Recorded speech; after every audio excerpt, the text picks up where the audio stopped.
আমরা এখন পর্যন্ত স্বাধীন হতে পারি নাই, এটাই সত্য কথা। কখন স্বাধীন হবেন আপনি? কখন এই উম্মাহ স্বাধীন হবে? যখন আপনার আমার কথায় পশ্চিমারা উঠবে বসবে তখন। যখন আপনার আমার কথায় উঠবে আর বসবে তখন।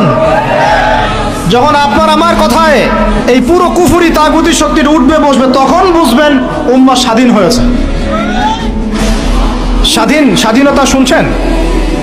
বেলাল ইবনে রাবাহ স্বাধীন, যখন তাকে পিটানো হচ্ছে, সেগল দিয়ে বেঁধে শেষরায় টানা হচ্ছে, বেলাল ইবনে রাবাহ সেদিন স্বাধীন ছিলেন, কারণ তিনি আল্লাহ ছাড়া কারো দাসত্ব করেন না। আবু জাহেলের নির্মম নির্যাতন, উমাইয়া বিন খালাফের নির্মম নির্যাতন বেলাল ইবনে রাবাহকে পরাধীন করতে পারে নাই। বেলাল স্বাধীন আঘাতের মধ্যে। সুমাইয়া স্বাধীন। সুমাইয়ার নাম শুনেছেন? আমাদের বোনরা তার নামই জানে।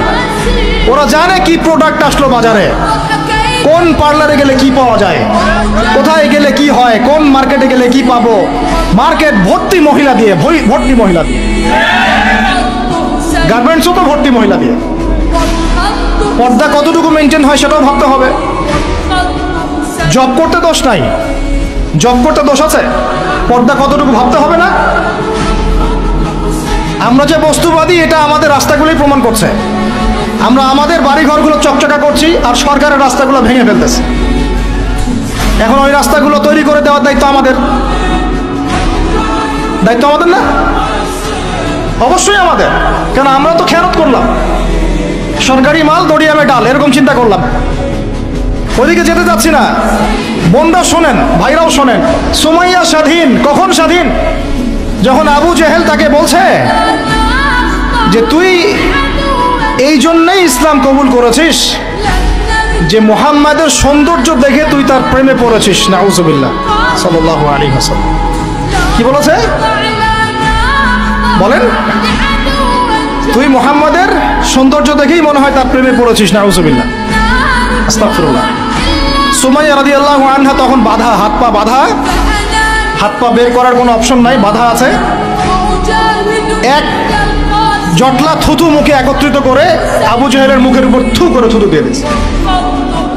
আর আপনারা তো জানেন যে একটা থুতুতে অনেক কিছু হয়, হয় না? একটা থুতুতে অনেক কিছু হয়। এক থুতুতে ইমানদার মুনাফিক আলাদা হয়ে যায়।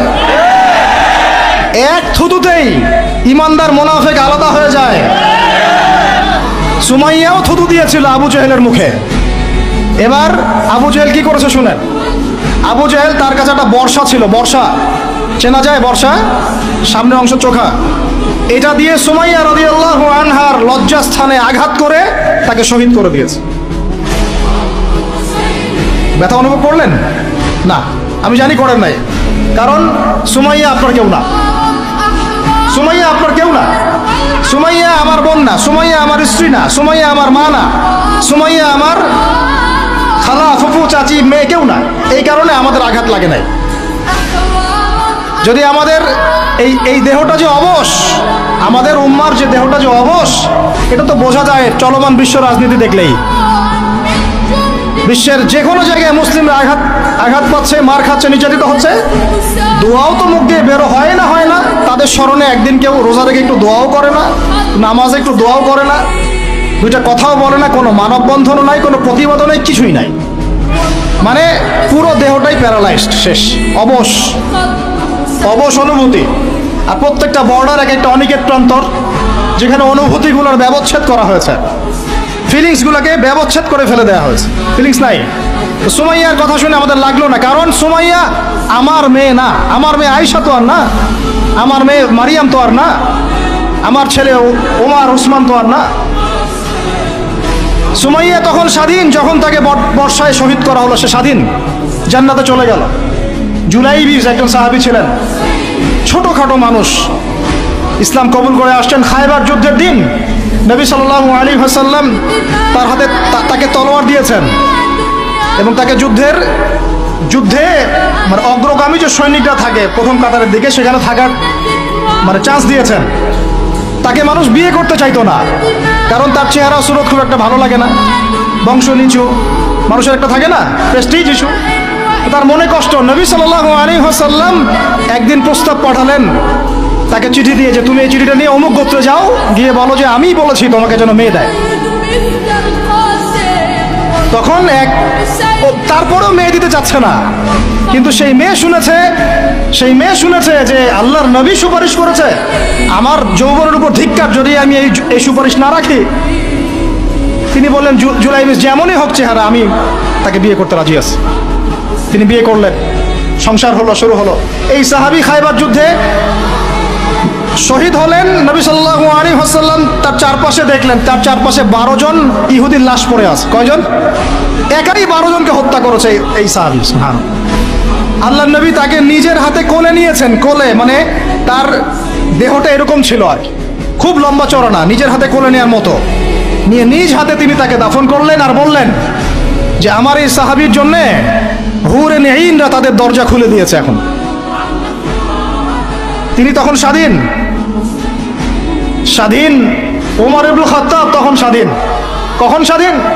ওমর রাদিয়াল্লাহু আনহু যে কোরআন খুলে সূরা তাহা পড়ছেন, তাহা পড়তে পড়তে তার ভিতরে ফিলিংস চলে আসলো যে না, এটা আল্লাহর পক্ষ থেকে আসছে। তিনি বলছেন খুজুনি ইলা রাসূলিল্লাহি ওয়া আসহাবিহি, আমাকে আল্লাহর রাসূলের কাছে নিয়ে চলো, তার সাহাবীদের কাছে নিয়ে চলো। তাকে নিয়ে যাওয়া হলো। ভিতরে হামজা ছিলেন রাদিয়াল্লাহু আনহু, তাকে টেনে নিয়ে আসলেন ভিতরে। বলছেন তরোয়াল নিয়ে আসছো কি জন্য? হ্যাঁ, আলা তানতাহি হাত্তা ইয়াজআল আল্লাহু বিকা কারিয়া, ততক্ষণ পর্যন্ত কি তুমি ক্ষান্ত হবে না যতক্ষণ আল্লাহর গজব না আসছে তোমার উপরে? ওমর ইবনে খাত্তাব বলছেন ইয়া রাসূলুল্লাহ, হে আল্লাহর রাসূল, জিতুকা উমিনু বিল্লাহি ওয়া রাসূলিহি, আমি আপনার কাছে এসেছি আল্লাহ এবং আপনার প্রতি ঈমানদার হয়ে এসেছি। ওয়া বিমা জিতা বিহি মিন ইনদিল্লাহ, এবং আপনি আল্লাহর পক্ষ থেকে যা নিয়ে এসেছেন এই কোরআনের প্রতি ঈমানদার হয়েই আমি আপনার কাছে এসেছি। আশহাদু আল্লা ইলাহা ইল্লাল্লাহ ওয়া আশহাদু আন্না মুহাম্মাদান আবদুহু ওয়া রাসূলুহু। কালিমা পড়লেন, মুসলিম হলেন, স্বাধীন হলেন। আগে পরাধীন ছিলেন। বুঝতে পারছেন না কথা?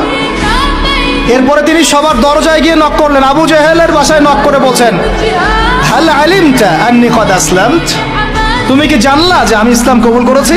আবু জেহেল, তুমি কি জানলা, শুনলা যে আমি ইসলাম কবুল করেছি? আরেকজনের বাসায় যান, উমাইয়া বিন খালাফ, হাল আলিমতা আন্নী কদ আসলামত, তুমি কি জানলা আমি ইসলাম কবুল করেছি? ওয়াত্তাবা'তু মুহাম্মদ সাল্লাল্লাহু আলাইহি ওয়াসাল্লাম, আমি আল্লাহর রাসূলের ইত্তেবা করেছি। এরপর কুরাইশদের এই কাবার সামনে গিয়ে বলছেন ইয়া মা'শারাল কুরাইশ, হে কুরাইশ তোমরা শুনো, ই'লামু আন্নী কদ আসলামত, তোমরা জেনে রাখো যে আমি ইসলাম কবুল করেছি। ওয়া শাহিদতু আল্লা ইলাহা ইল্লাল্লাহ ওয়া আন্না মুহাম্মাদান আবদুহু ওয়া রাসূলুহু। এবার কুরাইশরা গিয়ে তার উপর আক্রমণ শুরু করলো। 40 জন 50 জন গিয়ে তাকে জাপটে ধরতেছে। তিনি একাই লড়তেছেন সবার সাথে। একজন এসে পরামর্শ দিচ্ছেন, ওই যে আপনারা যারা হিকমতের দোহাই দিয়ে কাপুরুষতাকে আড়াল করতে চান তারা শুনেন ওয়াজটা ভালো করে। যারা হিকমতের দোহাই পেরে কাপুরুষতাকে আড়াল করতে চান তারা শুনেন। উনি এসে বলেছেন যে আফালা কুনতা কাতামত, তুমি কি ইসলাম কবুলের এই বিষয়টাকে গোপন রাখতে পারতা না? কি দরকার ছিল এভাবে প্রকাশ্যে বলার? কি দরকার ছিল এভাবে কাফেরদের সাথে একটা দ্বন্দ্বে জড়ানোর? শোনেন তারপরে তিনি কি বলছেন। তিনি বলছেন যে ওয়াল্লাহি, আল্লাহর কসম করে বলছি, লা উফাররিকান্না বাইনাল হাক্কি ওয়াল বাতিল কামা ফাররাকাল্লাহু বাইনাল লাইলি ওয়ান নাহার, আল্লাহু আকবার। তিনি বলছেন আল্লাহর কসম করে বলছি, আমি রাত এবং দিন আল্লাহ পাক যেভাবে আলাদা করে দেন এই রকম করে আমি সত্য আর মিথ্যা আলাদা করে দেব ইনশাআল্লাহ। আল্লাহু আকবার। এরপরে তার নাম হয়েছে আল ফারুক। কি নাম হয়েছে? ওমর এখন স্বাধীন। বলেন আমাকে, উম্মাহ স্বাধীন? উম্মাহ স্বাধীন? কিছু করতে গেলেই বলবে স্যাংশন দিয়ে দিব, কিছু বললে বলবে যে একদম টাকার মান কমাই দিব। আরো কিছু যদি বলতে চায় আমাদের প্রশাসন, গভর্নমেন্ট, তারা যদি আরো বড় পদক্ষেপ নিতে চায়, প্রশাসন গভর্নমেন্ট যদি বলতে চায়, বলতে পারে বা বলে ওই ইউনাইটেড নেশনসে গিয়ে যে আমরা আমাদের দেশ থেকে আমাদের সেনাবাহিনী পাঠাবো গাজায় গিয়ে আমাদের পক্ষে, আমাদের মুসলিমদের পক্ষে যুদ্ধ করবে, এই কথা যদি বলতে পারে বা বলে, দেখবেন তাদের সমস্ত শক্তি দিয়ে বাংলাদেশকে আক্রমণ করে ফেলছে। আপনি আমাকে বলেন আমরা স্বাধীন? উম্মাহ স্বাধীন? ওই তাগুতি শক্তির, বিশ্ব কুফরি শক্তির পরাজয় না হওয়া পর্যন্ত মুসলমানরা স্বাধীন না। আর ঈসা ইবনে মারিয়াম এই গাল গল্প করতে আসবেন না। তিনি মানুষকে খালি সুরসুরি মার্কা ওয়াজ করতে আসবেন না, তিনি আসবেন ওই গোড়ায় আঘাত করতে ইনশাআল্লাহ। আল মাহদি মানুষকে সুরসুরি মার্কা ওয়াজ করবেন না, খালি ফজিলত আর ফজিলত। এভাবে নয়, তিনি আসবেন দাওয়াতের মিশন নিয়ে, উম্মাকে ঐক্যবদ্ধ করবেন, কুফারদের সাথে মুসলমানদের একদম সশস্ত্র যুদ্ধ হবে, তারপর এদের একটা একটা করে খুঁজে বের করে মারা হবে ইনশাআল্লাহ। আল্লাহর কসম করে বলতেছি, আমাদের একটা মুসলিম ভাইয়ের রক্ত বৃথা যাবে না, একজন শিশুর রক্ত বৃথা যাবে না ইনশাআল্লাহ। একজন বোনের ইজ্জতের মূল্য ওদেরকে দিতে হবে ইনশাআল্লাহ। এই যে বিগত 1.5 মাসে তোমরা 19,600 জনকে হত্যা করেছো, একটা একটা করে হিসেব আমরা নিব ইনশাআল্লাহ। 1914 সাল থেকে 2023 পর্যন্ত প্রায় 3.5 লক্ষ মানুষকে হত্যা করা হয়েছে, এর হিসেব ওরা দিবে ইনশাআল্লাহ। এর হিসেব আমরা নিব ইনশাআল্লাহ। আমরা ছাড়বো না ইনশাআল্লাহ। এই ফিলিস্তিন আমরা ছাড়বো না, এই জেরুজালেমও ছাড়বো না। আর মনে রাখেন, আমাদের এখানে কি হবে তারপরও আল্লাহ পাক করবেন না। আল্লাহ পাক জানেন কোন জায়গা থেকে দিন কায়েম করতে হবে। ঈসা ইবনে মারিয়াম 40 বছর ওই তখ্ত থেকে, ওই সিংহাসন থেকে পুরো বিশ্বটাকে শাসন করবে ইনশাআল্লাহ তাআলা। আপনারা আঞ্চলিক রাজনীতি নিয়ে পড়ে আছেন, থাকেন, আমি বিশ্ব রাজনীতি নিয়ে কথা বলছি। আঞ্চলিক পলিটিক্স নিয়ে আমার কোনো আগ্রহ নাই, কারণ আমি জানি এই পুরো সাবকন্টিনেন্ট শাসন করবে ঈসা আলাইহিস সালাম। যদি আমরা তার পক্ষের লোক হয়ে যাই, তাহলে আমরা ইজ্জত সম্মান পাবো ইনশাআল্লাহ। আর যদি আমরা তার বিপক্ষে চলে যাই, দেখবেন জিল্লতি আর জিল্লতি নেমে আসবে, আল্লাহ মাফ করুন। এখন শুনেন, ইবনুল খাত্তাব স্বাধীন এইখানে, হামজা রাদিয়াল্লাহু আনহু স্বীকার করে আসছেন। যুবক ভাই আপনি শুনেন, এই যে ওমরের কথা বললাম, এরকম একটা ছেলে আমাকে দিতে পারবেন ঘর থেকে, প্রত্যেকটা ঘর থেকে পারবেন? সাহস আছে খালি বলবে যে আমি রাত দিন যেমন আল্লাহ আলাদা করে দেন, আমি সত্য মিথ্যা আলাদা করে দেবো ইনশাআল্লাহ। পারবে? তোমরা টিকটক চালাচ্ছ, তোমরা টিকটক চালাচ্ছ, পাবজি খেলতেছো, ফ্রি ফায়ার খেলতেছো, মেয়ে নিয়ে পড়ে আসো, তোমরা কিভাবে উম্মাকে নেতৃত্ব দিবা? নামাজ পড়তেছো না, সাপ্তাহিক সম তো রাখো না মনে হয়, আল্লাহ ভালো জানেন। দান সদকা কতটুকু করো আল্লাহ ভালো জানেন। কোরআন তেলাওয়াত করতে শিখতেছো না, কোনো আলেমের সহবতে যাও না, ইউটিউব, অনলাইন, ফেসবুক, ব্যাস, that's all. YouTube, online, Facebook হচ্ছে একটা ফিতনার জগৎ। আপনি বলতে পারেন যে আমার লেকচারও তো যায়, অনেক বড় বড় আলেমদের লেকচারও যায়, সব মেনে নিয়েই বলছি এটা ফিতনার জগৎ। সব মেনে নিলাম, আপনার কথা মেনে নিয়েই বলতেছি ফিতনার জগৎ। কারণ এর কন্ট্রোলও কুফর শক্তির হাতে, এর কন্ট্রোলও তাগুতি শক্তির হাতে। আপনি এটা নিয়ন্ত্রণ করেন না, এই প্রযুক্তি আপনি তৈরি করেন নাই। আমরা আলাদা করে কোনো মুসলিম কমিউনিটি, সোসাইটিও বিল্ড আপ করতে পারিনি অনলাইনে, পেরেছি? আমাদের কোনো স্বতন্ত্র সামাজিক যোগাযোগ মাধ্যম আছে বলেন? ওমর ইবনে খাত্তাবের মতো একজন স্বাধীন মানুষ দেন। হামজা রাদিয়াল্লাহু আনহু স্বাধীন কখন? আবু জাহেল আল্লাহর নবীকে একটা আঘাত করেছে, বলেন নাউজুবিল্লাহ, সাল্লাল্লাহু আলাইহি ওয়াসাল্লাম। আপনারা তো জানেন তার পিঠের মধ্যে উটের নাড়ি ভুড়ি দেওয়া হয়েছে, চাপানো হয়েছে। তো এই দৃশ্য একজন দাসী দেখেছে, হামজা রাদিয়াল্লাহু আনহু স্বীকার করে আসছেন, তাকে বলছে তোমার ভাতিজাকে এইরকম আঘাত করেছে আবু জাহেল।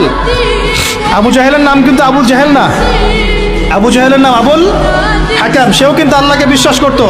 আপনারা মনে করবেন না যে সে একদম ইহুদি ছিল বা খ্রিস্টান ছিল, এমন না। সে আল্লাহকে বিশ্বাস করতো, কিন্তু আল্লাহ পাকের বিধান মানতো না। এখন হামজা রাদিয়াল্লাহু আনহু বলছেন আওয়াফাআলা যালিক, সে কি সত্যিই কাজ করেছে? হ্যাঁ, সত্যিই কাজ করেছে। আচ্ছা চলো দেখাও আবু জেহেল কোথায় আছে।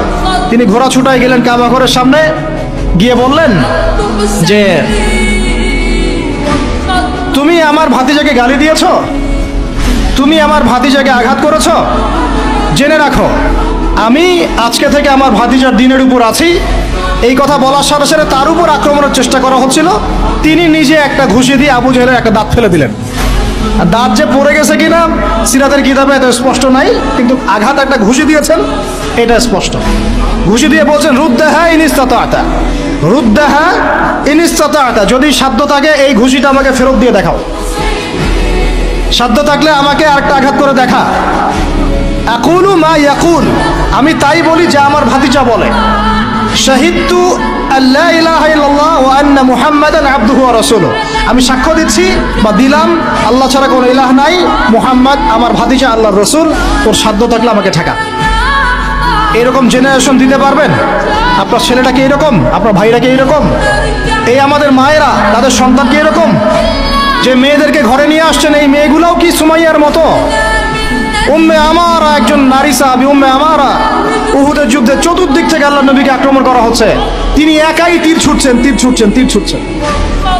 মহিলা সাহাবী, নারী সাহাবী, আমাদের নারী মেহেদি দেয় বসে বসে, তাও বয়ফ্রেন্ডের জন্য। আমাদের নারীরা ঘরে বসে বসে মেহেদি দেয়, পার্লারে যায় বয়ফ্রেন্ডের জন্য। আর উম্মে উমারা রাদিয়াল্লাহু আনহা, তাদের মতো সাহাবীরা জীবন দেন রাসূলের জন্য।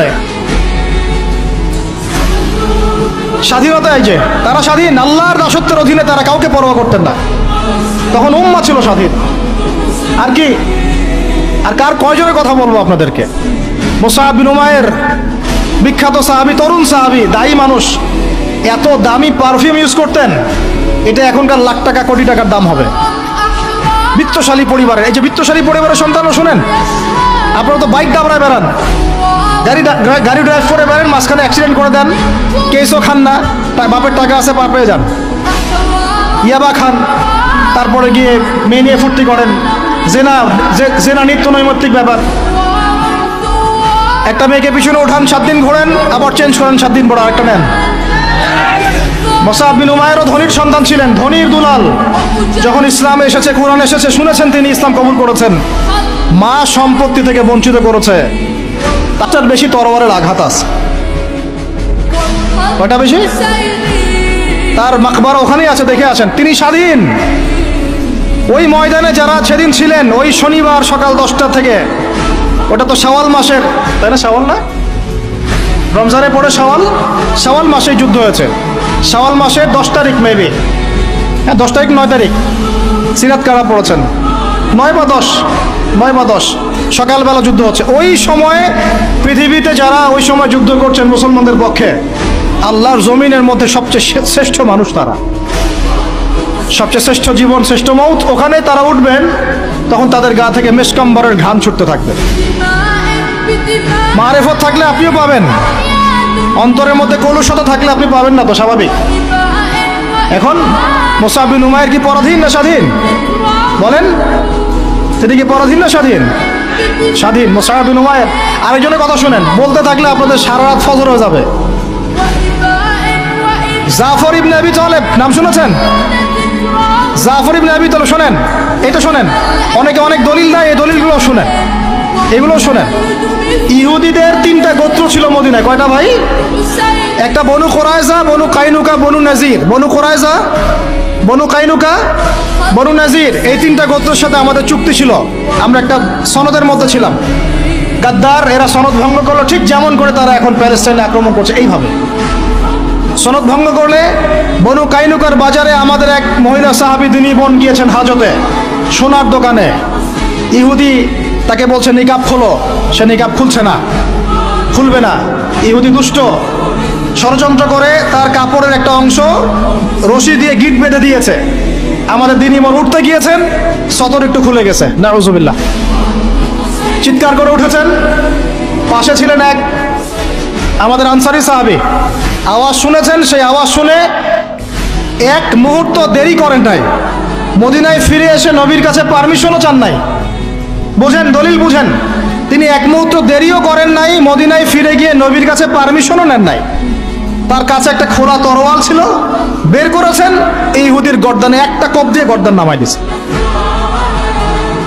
সাহসীদের মতো বলেন আল্লাহু আকবার। বাস বাস বাস বাস বাস, আমি টপিক হারাই ফেলবো।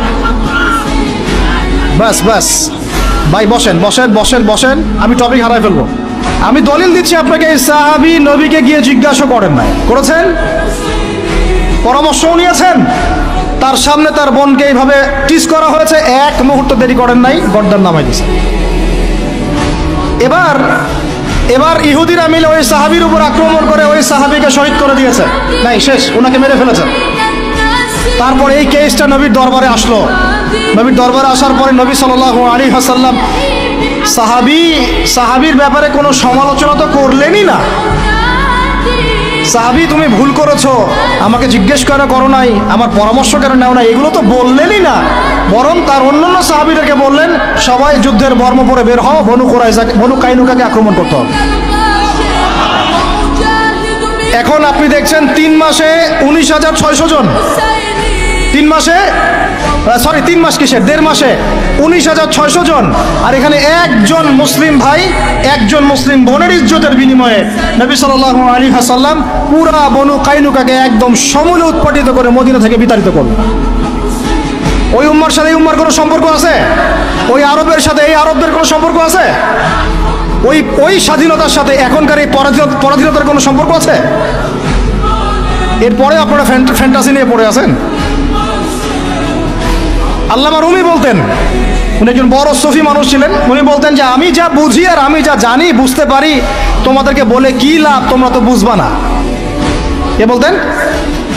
বড় বড় যারা আল্লাহর ওলি তারা, তাদের কথাটা একটু এই টাইপের হয়, মনে হয় একটু অস্বাভাবিক, কিন্তু এর ভিতরে অনেক গভীরতা থাকে।